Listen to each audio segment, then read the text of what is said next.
Alright guys, so today I'm going to be walking you through a proof of a coordinate trapezoid.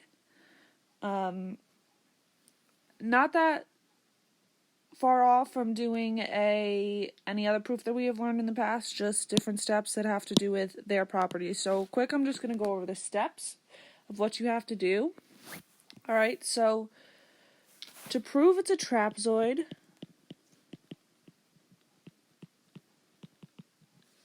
there are two things we have to do. First, we have to show one pair of sides are parallel.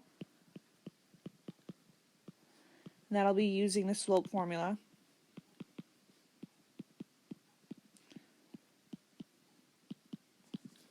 And second, we have to show that one pair of sides, the other pair, are not parallel.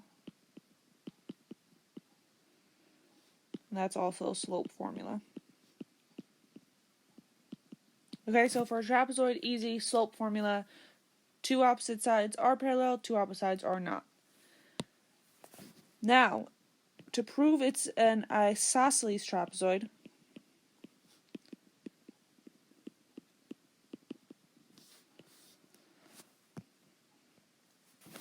first, we have to prove it's a trapezoid.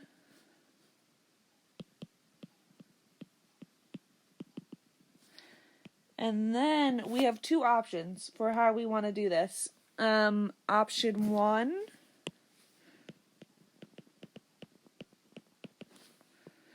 would be to prove that the diagonals are congruent using the distance formula.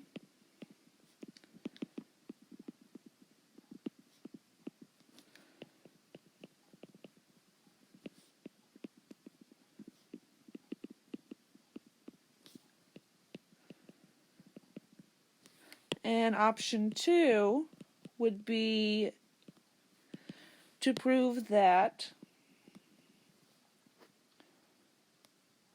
the non-parallel sides are equal. And this will also be using the distance formula.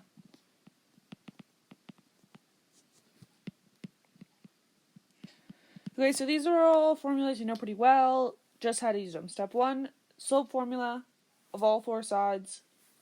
And then if it asks, you only have to do the isosceles trapezoid if it asks.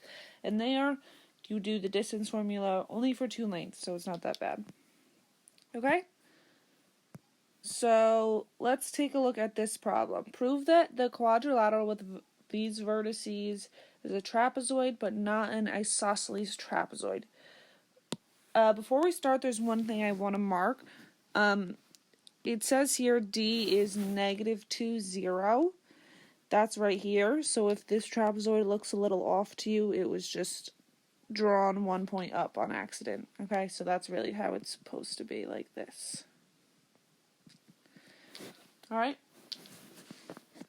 Alright, so our first step is to show that one pair of sides are parallel. So that would be du and cr. So that's just the slope formula. So du, the slope is going to be change in y over change in x, right? And we look at those points, it's going to be 3 minus 0 over 2 minus -2, which gives us 3/4. Okay, then cr, the slope will be 1 minus -5 over 5 minus -3, which is 6 over 8, which is also 3/4. So good, now we know that du and cr are parallel. Now we want to look at dc and ur, and we want those to not be parallel. So dc, the slope will be negative 5 minus 0 over negative 3 minus negative 2, and we get 5. Then we have to do, that was DC, so UR. The slope will be 1 minus 3 over 5 minus 2. So we get negative 2/3. So now we can see that the slopes of DC and UR are not the same, but the slopes of CR and DU are. So we have two opposite sides parallel and two opposite sides not. So therefore we can say quadrilateral DUCR is a trapezoid because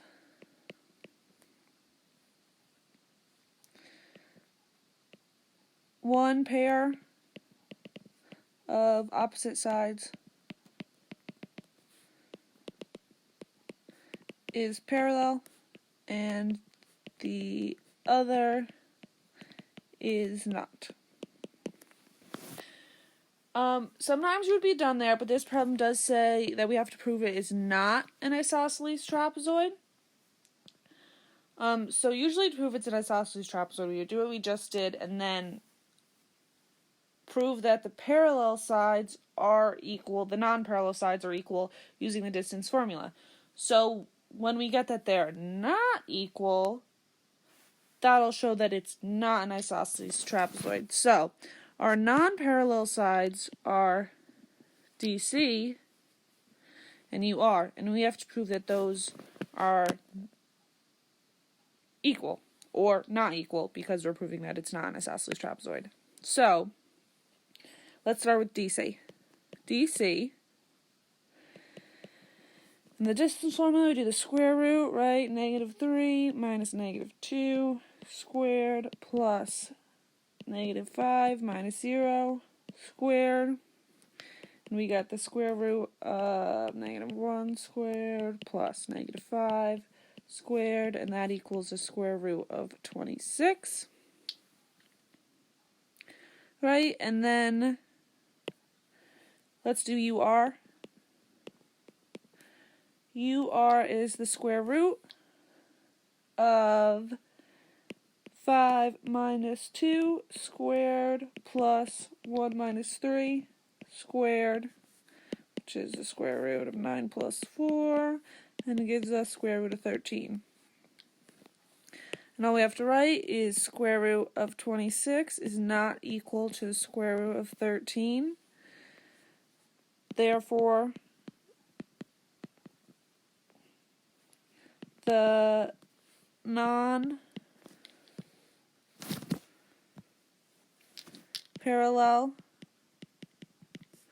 sides of the trapezoid are not congruent.